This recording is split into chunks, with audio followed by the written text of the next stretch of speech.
大连的辽南造船厂呢，现在有一艘的舰艇上安装了一门155毫米的舰炮。这个照片现在军武圈是广泛的流传。为什么解放军反而在这个时候回过头来用这个155口径、用大口径的火炮？我觉得他第一个当然是对付我们台湾了，这个可以说是就讲实话。如果对付美军这种炮，对美军来讲用不到，也不太可能有发挥它的效果。如果说他未来要这个对我们台湾做2栖登陆的话，那这个炮就可以发挥它暗轰的功能。我们继续要聊的是军武的话题来看到呢，中国央视的军事频道在农历新年期间特别做了一个报道，主角是谁？就是展现了解放军第4艘的航母福建舰，希望它在马年呢能够彰显一马当先的奋进姿态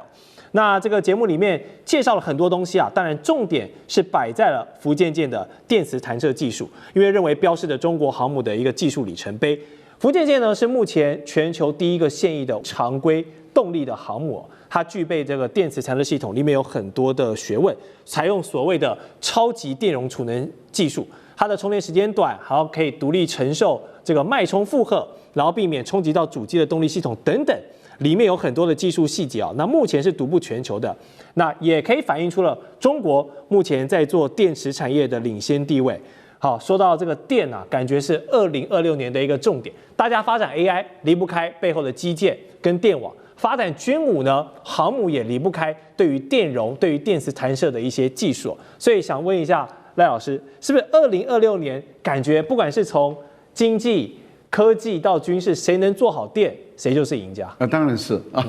因为 AI 需要电，机器人需要电，AI 要用在这个商业上，要用在聊天机器人，要用在工业生产智能上，它都需要电然后我们都知道 AI 的使用量越大的话，电的需要量就越大。是，所以谁最能够把电能够做得便宜、稳定、干净，而且充沛，这个是绝对是占有绝对的优势目前来讲，大陆在这个部分遥遥领先美国，美国能不能追得上我们一个保持疑问的一个态度？更何况我们都知道新能源车也是需要用电，而且要用电池。所以谈到电池这个部分的时候，其实大家就会知道中国的航母的发展。美国的航母发展，大家都看得到，从这个核动力开始。可是它要弹射的时候，刚开始它是采用的是蒸汽弹射。蒸汽弹射，它的程序是这样：核动力航母、蒸汽弹射，然后再来才发展到这个电磁弹射这样的一个过程。所以，当中国大陆要造一个弹射器的时候，美国的判断都认为说，第一个，你一定是蒸汽，不会是电池，因为你不可能直接一步到位到电池，他们绝对不可能。第二个，他们认为你的常规动力要蒸汽弹射可能都做不到，对，更何况电磁弹射，你绝对不可能。所以当时欧美的国家都认为中国大陆释放出一个讯息，说可能要一步到位的时候，每个人都在笑那我记得中国大陆的有关于电磁弹射的一个院士张院士他本身他就强调中国可以做得到。哇，那时候欧美人都在笑，你在说大话，你根本不可能。但是事实上，当时中国有2个技术，事实上是欧美没有注意到的。第一个是中国的配电能力，我想我们这个蔡委员他本身也是这方面工程界他的专业也在这个地方，他也知道电容、电量、配电事实上是一个非常重要的技术。我们都知道一个最好的配电工，他事实上是非常珍贵的那中国大陆事实上在配电这个部分，它在全世界它也是领先的地位。第二个就是电池的突破，当时电池的突破没有人相信，也没有人认为。那我们也知道，日本最早发展电池的，它比中国大陆发展还早。所以中国大陆最早的时候的总理，他事实上是到北海道、到日本去参观日本的本身的电池的一个发展。可是后来中国大陆发展的比日本还要快，成为全世界最强大的。为什么？因为它突破了这种脉冲的一个限制，也就是说，它能够在最短的时间内把电蓄能。在最短的时间内，把放电的功率拉到最大。那当它突破了这个关键的核心技术的时候，它就解决了它的电磁弹射的问题，也解决了电磁炮的问题了。也就是说，事实上，当他解决了这个问题的时候，他这个列为最高的机密，根本不可能让你知道。那当他开始第一次的弹射成功的时候，美国人都在想他怎么做到的？怎么可能？常规动力怎么可能用对这么大的这个储电量，然后要这么大的放电？而且他们认为，你的储电到放电，你第一架跟第二架的间隔距离一定很长。结果中国大陆的福建舰告诉你说，它可以在最短的时间内几乎达到美国的核动力的标准，就是一架一架弹出去。没错。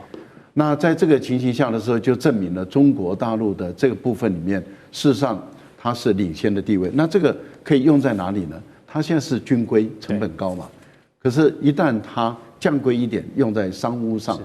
那它的未来的电动车的发展就更可怕了。所以我们可以看到，中国大陆在电动车这个部分，它的储电的时间，就蓄电的时间越来越短。我觉得跟军方的突破是有关系的。好，说到这个超级电容的储能技术，一位中国的军事专家叫做张军社，他就做了一个分析，指出刚才赖老师讲的，大家都不信福建舰可以跳过蒸汽弹射，直接一步到位做到电磁弹射。那实现这个跨越式的发展核心呢，其实就是运用好了中压直流综合电力系统。他进一步解释呢，说这套系统呢的能量转换效率很高啊，所以能够直接驱动电磁弹射的轨道，省去后面很多这种机械啊能量转换的环节，并且它的结构很简单，所以故障率呢也有很明显的降低。好，里面有非常多这个场面的描述，如果大家没有走进到这个航空母舰的内部看呢，只能用想象的，比较难理解。但我们如果回归到原理的层面，让大家能够简单明了听懂这个中压直流综合电力系统的独到之处，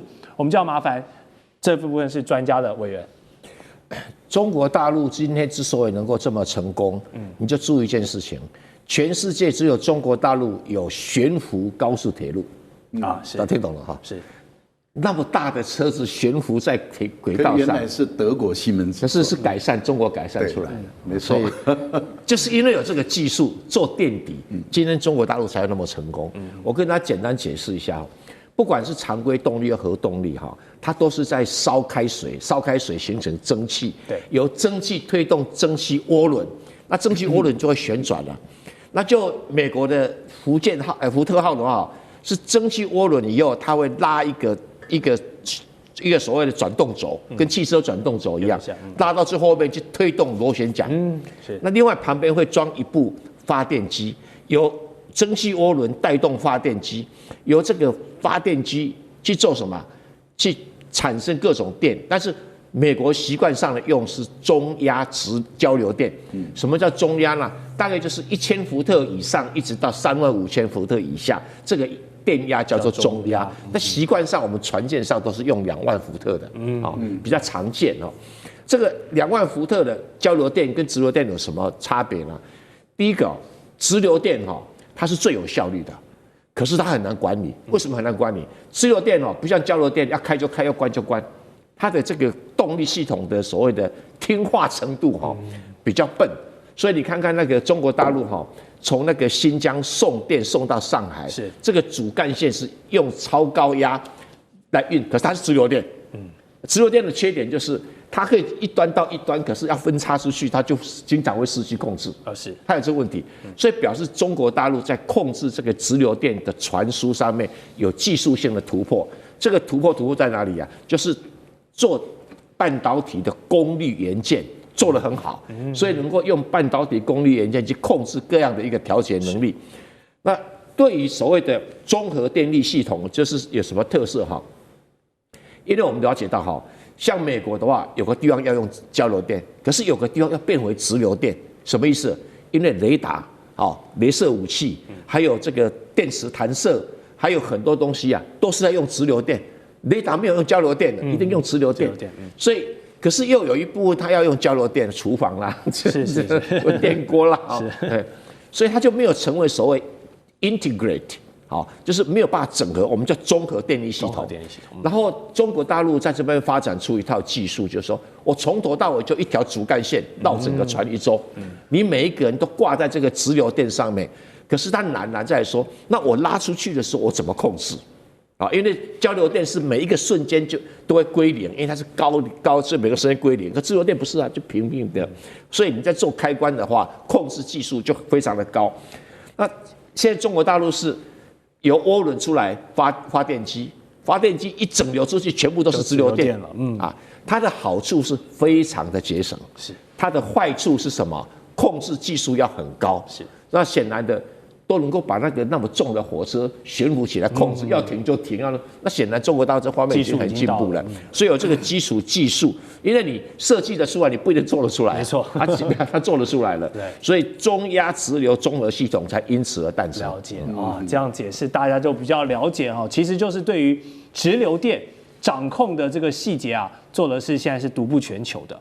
好，除了刚刚聊到的福建舰这个厉害的电力系统之外呢，它的弹射技术也受到了香港《华南早报》的报道。那另外的看点还有就是在大连的辽南造船厂呢，现在有一艘的舰艇上安装了一门155毫米的舰炮，这个照片哦，在现在军武圈是广泛的流传。为什么呢？因为这个155毫米的舰炮具备了超过40公里的射程，它的射程范围是远高于目前解放军现有的大概只能射到23公里的130毫米的舰炮。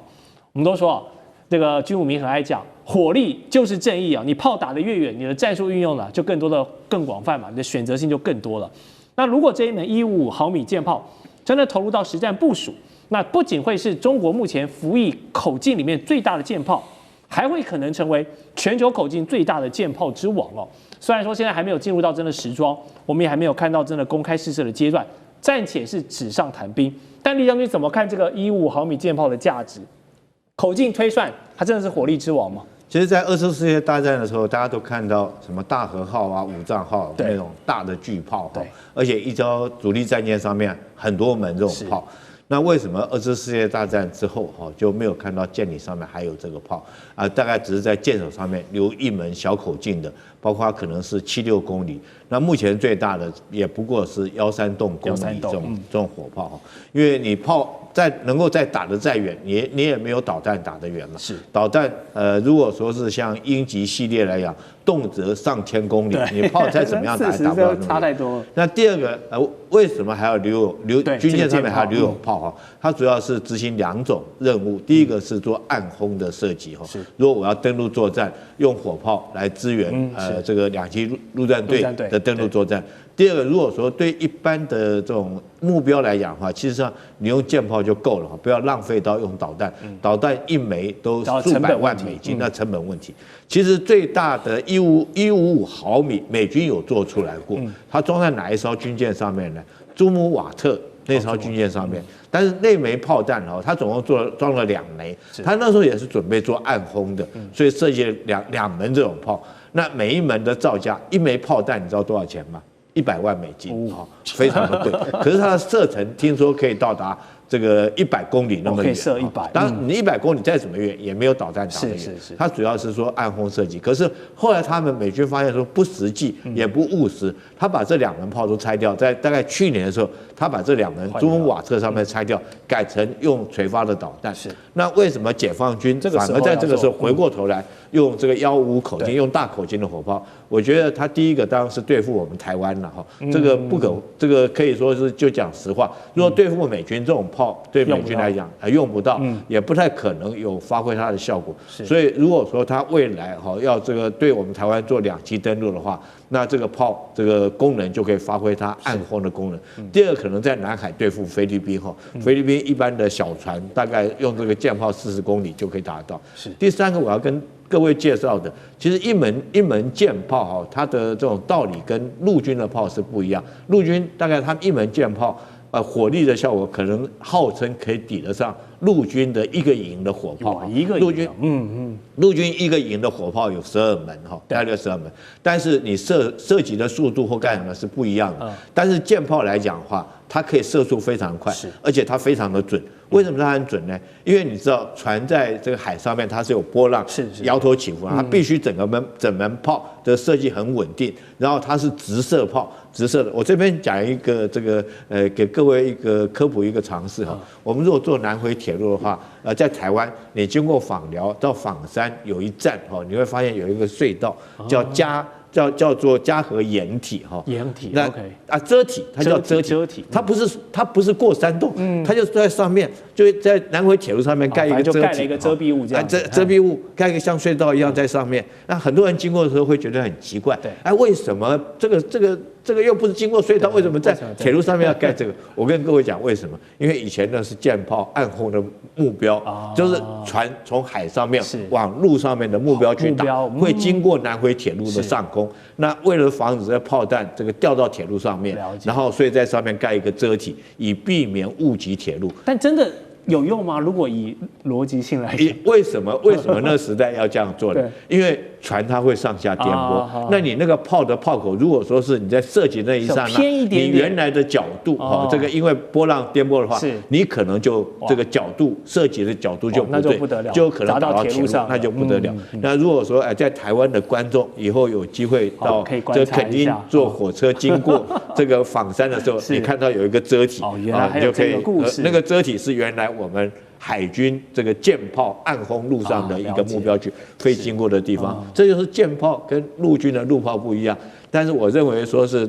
这个现在很特殊的是这门舰炮，你看它装在哪里？我看好像是装在2栖登陆舰上面哈，那就代表说是要实施暗轰。了解。好，接下来关心大陆的双航母福建舰穿过台海，不是巧合吗？我们等一下会关心，包括了山东舰也出来，还有004核动力航母上线在即。今天就这些议题，我们会来看到是大陆的航母时代是否正式的全面启动呢？我们会一起来做解读。昨天台海确实不平静，看到中国大陆最新的航母福建号正式的航行，那么穿越了台湾海峡。那另外一方面，同一天大陆第一艘自制的航母，这个是山东舰，则是成军达到了6周年了。那在这个之际呢，低调的迎来了成军6周年的这一年，是不是这个时间是巧合呢？我们稍微做一下回顾2019年的12月17号，当时呢，山东舰它就是在这个海南三亚这边交舰的，舷号是17。那央视也做了一个定调，当时山东舰的整体设计其实是更优化、更合理的，可以搭载很多的舰载机，编队指挥能力上就是可以更上一层楼的，也为后续包括整体在福建舰上面的研制打下了一个关键的基础。山东舰上面有什么主力？我们也来看到，就是它的歼15飞鲨战机，它的一些优势包括可以控制住。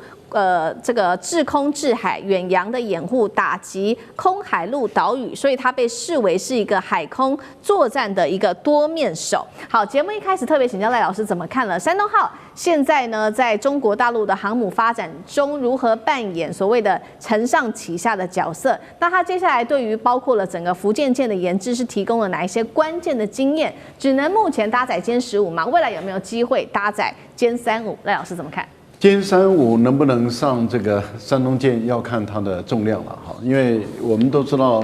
由于没有助推器的话它就会涉及到它的重量能不能在这么短的跑道能不能够推上去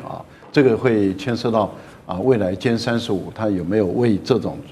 这个滑跃式的航母本身所设计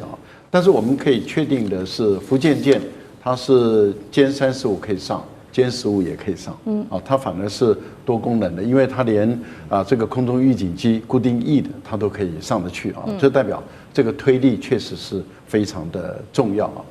为什么山东舰会引起这么高度的一个关注？最主要是因为它是完全的自主知识产权，也就是说，中国大陆在买的第一个，也就是完全废弃的这辽宁号的时候，辽宁号买进来，它其实连动力都没有。那不用讲它的作战系统，什么都没有，就是连线路也都没有，而且当时乌克兰也不给任何图纸都没有。那也就是中国大陆买下这个辽宁号的时候是一个壳但只是根据这个壳来去推断了解这个航母本身的各种功能跟它的运作的方式。那根据当时的定位就把辽宁舰认为是科学试验舰，最早的定位是在于科学舰，也就是说，透过买的这个壳子，然后打造出第一艘的辽宁号以后，就作为一种科学式的研究，摸透了、弄清楚了以后，那我们看到它转变成为训练舰，现在就变成战斗舰了。所以它是经过这3个阶段的一个发展，在这个3个阶段的发展中，它累积下来的知识就给这个山东舰的运用了。所以山东舰就是完全是在自主知识产权情形下所设计出来的。在这个设计的过程里面，也就了解了这个配电的一个方式。它最主要的为什么后来在福建舰，当时美国人说，你福建舰绝对不可能用电磁弹射。当时的推断是绝对不可能，因为电磁弹射跟蒸汽弹射不太一样。电磁弹射它必须要在瞬间把它的电能给它到最大的容量，然后让它能够发射出去。那因此当时美国的所有的科学家、工程师都说你绝对不可能。可是大陆在山东舰的基础上了解的这个航母本身的配电使用，把它优化以后，当时中国大陆最重要的那位工程师，他本身就认为我们可以做出一个电磁弹射的，因为它是透过配电优化的方式，然后把这个电能容量，那它里面就运用了很多的 AI 的技术在里面了。换言之，也就是说，他当时的推断说，当我要用它的时候，我可以把很多不必要的这个电，把它都节省下来，那么用给这个电磁弹射来使用。那事实上证明它成功了。我想，这个山东舰对于中国大陆来说是非常重要的一个承先启后的一个功能，是在于自己做出来的航母，那就有利于福建舰的发展。好，我们看到大陆的航母不断的在进化。那另外一方面，我们如果拿来跟美国的航母来做比较的话，结果如何呢？我们也持续看下去。包括了大连造船厂现在在建的是004，它的004型的航母。南华早报在这边特别做了一个披露，说004呢不只是大陆首艘的核动力航母，而且关注到它的吨位比美国福特号还要大最多20%，而且还可以配备4到5条的电磁弹射器，可以搭载90架以上的舰载机跟大型无人机。目前我们看到在舰载机的数量上面，福特号现在是75架，现在预估004航母可以到90架的舰载机，代表一个什么样的意义？那004航母不只是配备这个核动力，它的吨位我们刚刚说了，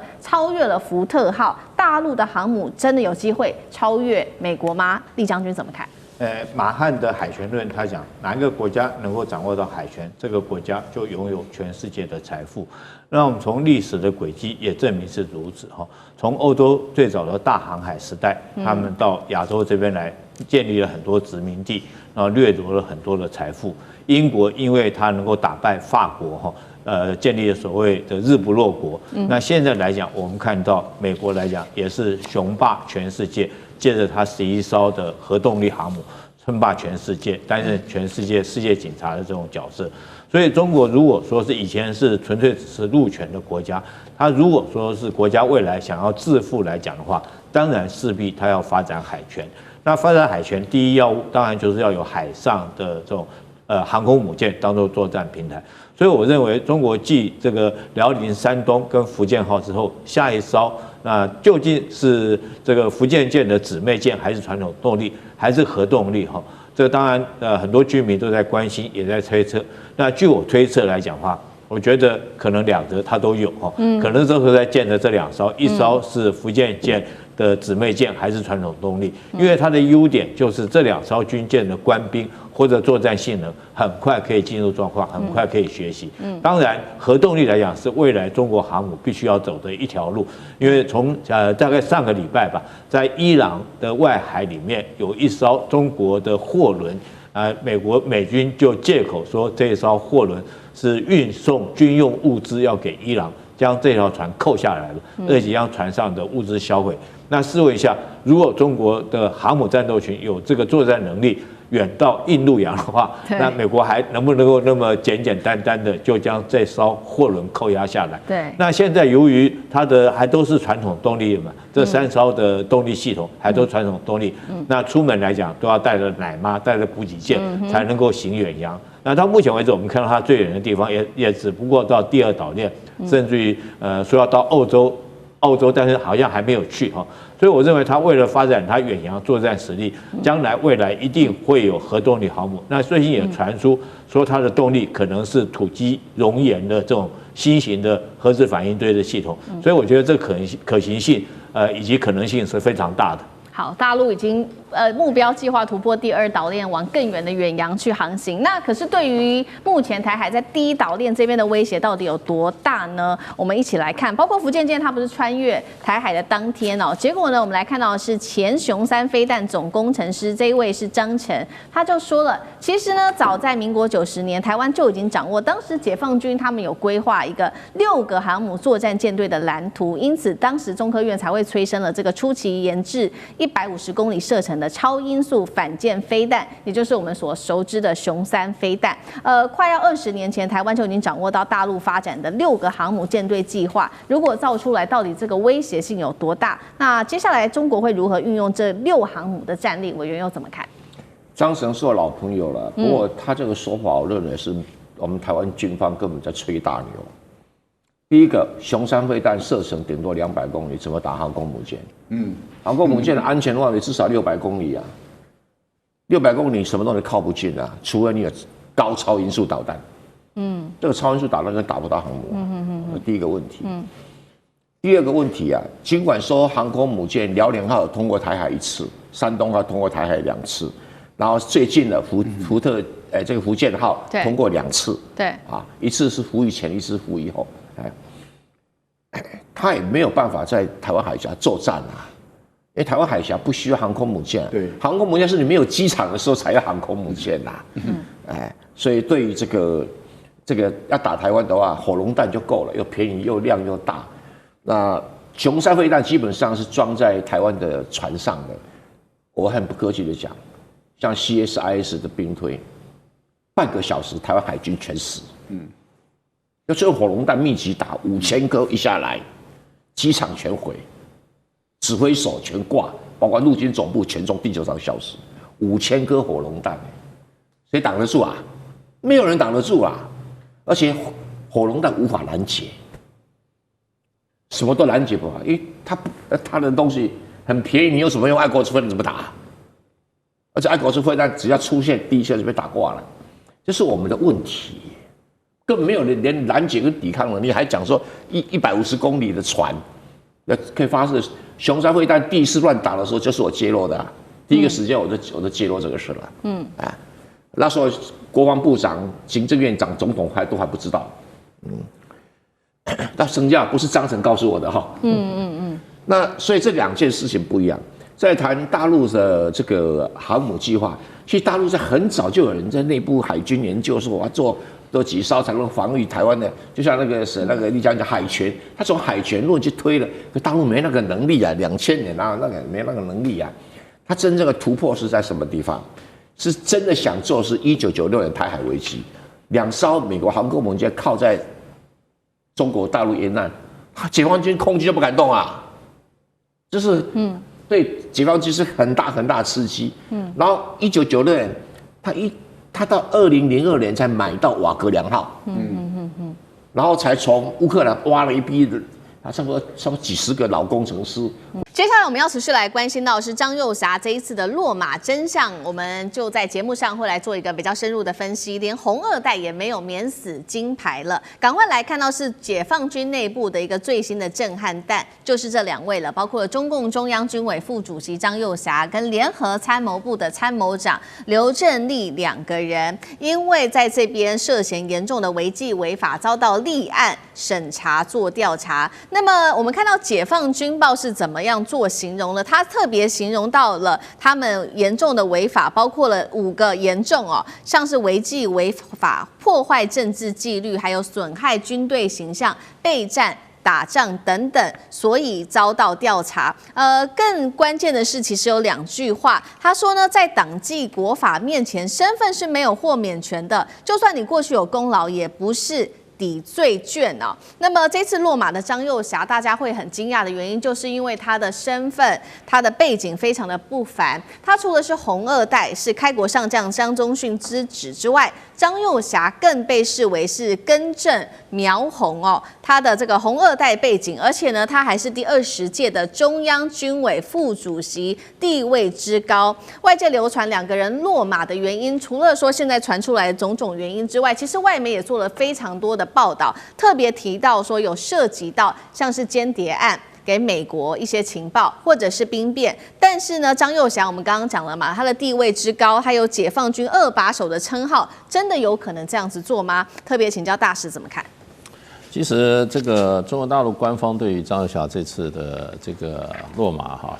他提了5点，大家都是严重的啊。当然，解放军报讲的是比较简单的，那事实上军方的发言人讲的是比较详细的，一共5点。那这里面没有很明确讲到是贪腐，没有提到贪腐这2个字，可是呢是严重违纪违法。这里面呢，就是说，我觉得5个严重里面，第2个严重啊，听起来真的是蛮严重的。为什么呢？他说严重践踏破坏军委主席负责制。军委主席负责制，也就是说啊，中央军委有主席负责。那张幼霞是副主席。所以你对于主席的这个你的这个服从性，或者说你在政见上有没有特别的坚持啊？让怎么讲呢？让主席很难做裁决。那这个第2点讲完，讲第3点啊。他说严重助长党内严重助长影响党对军队绝对领导，危害党的执政根基及政治及腐败问题。这边提到了腐败问题。那这里面就变成了就是说中国大陆的建军思想从一开始就是什么？党指挥枪，枪不能指挥党，也就是政治指导军事，军队军事是要达成政治目标的。那所以军队要对政治绝对服从，不能够因为你从所谓的全军事观点那么你去把政治观点把它怎么放到一边。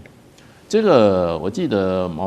大陆有一些文章就是说反对纯军事观点，反对纯什么观点，基本上就是说你不能拿军事的理由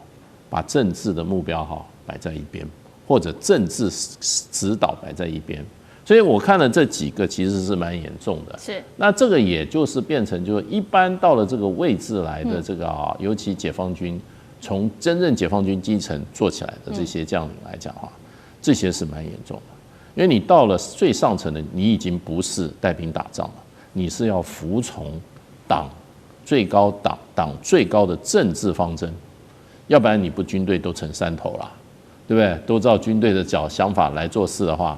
那军队有的时候是我们从中国的历史上，古今中外历史上，那个对于整个国家的这个运作会变成不是一个正面的。所以我觉得这5点讲起来的话，真正也显示出来，那么目前可能有一段时间在大陆的这个中央军委的高层有一些现象存在。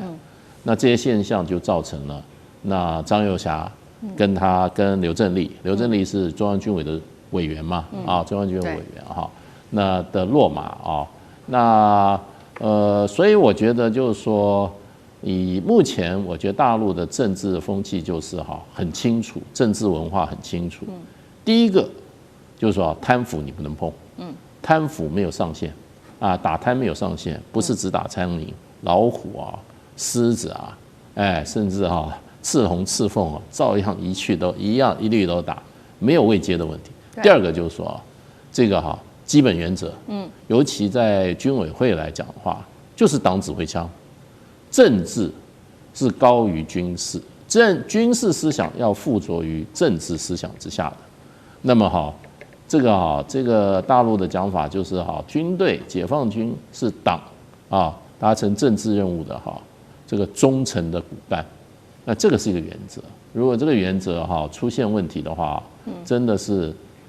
没有上限的不会说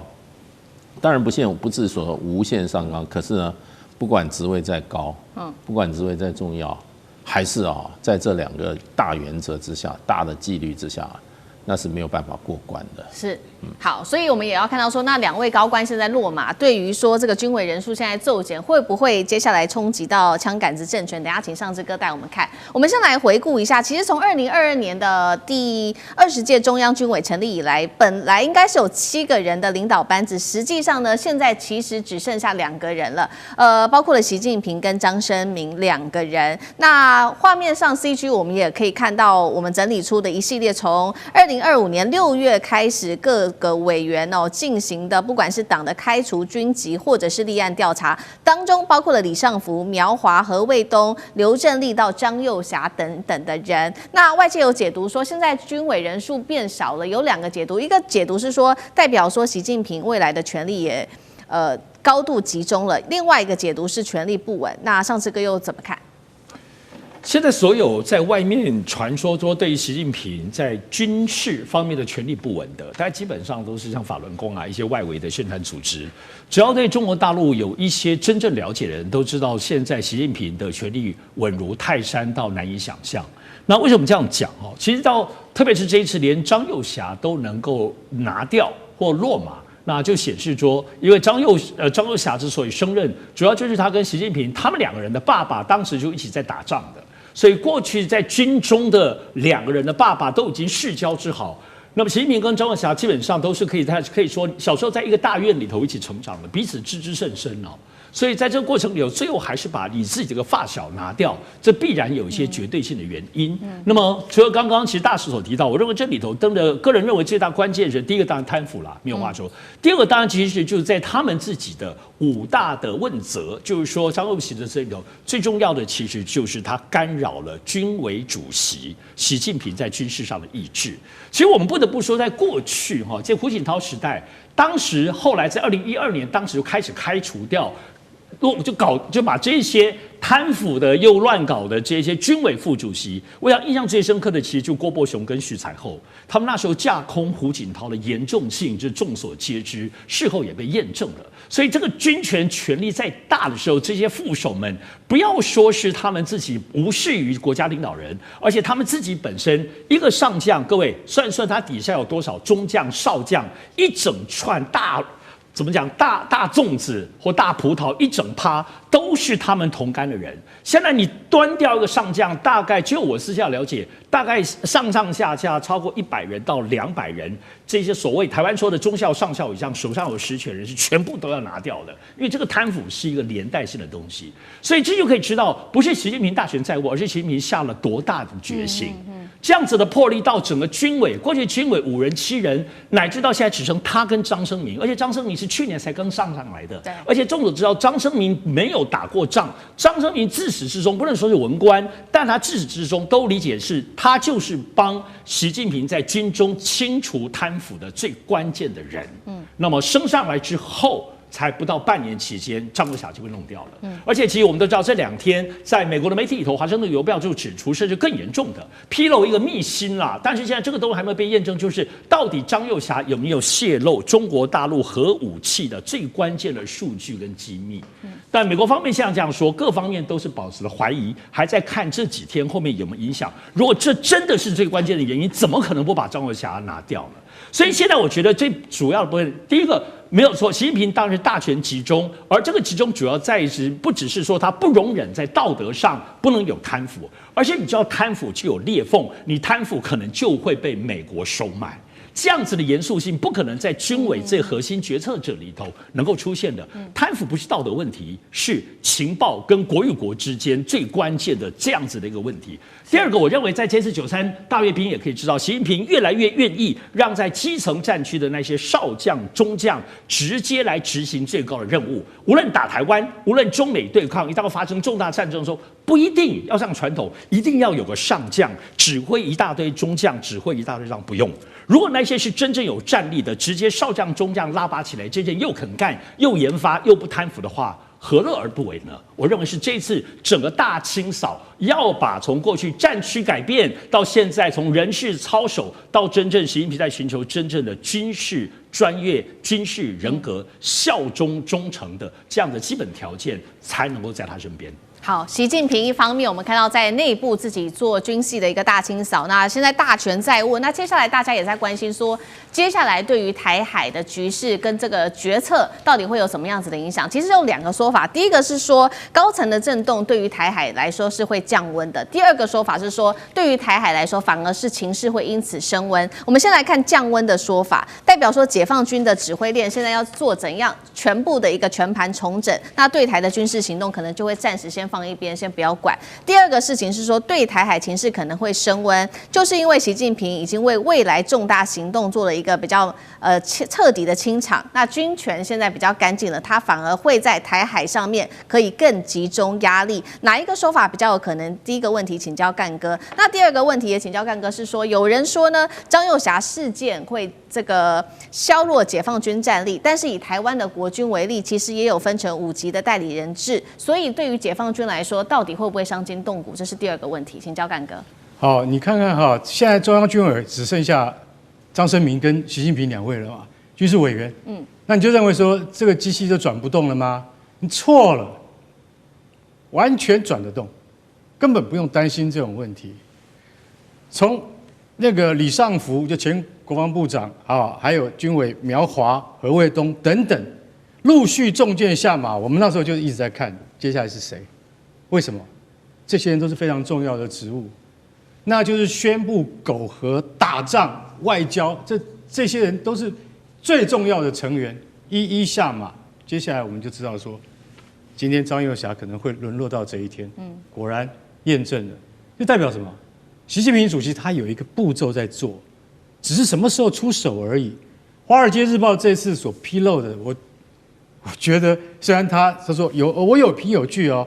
这是以前中核集团总经理顾军他讲的，张幼侠涉嫌向美国可能是五角大厦啊，去提供最重要的核武设施的核心计划。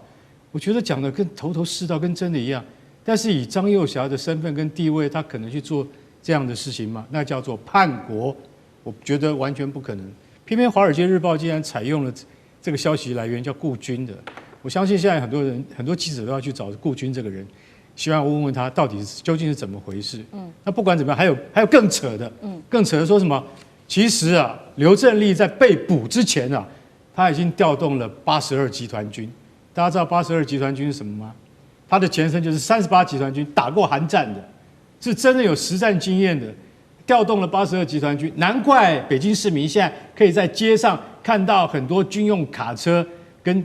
装甲车在路上运动了。所以说，哇，是不是中南海出了什么事情？我告诉各位，什么事情都没有出，好不好？那是正常的调动而已。如果今天那个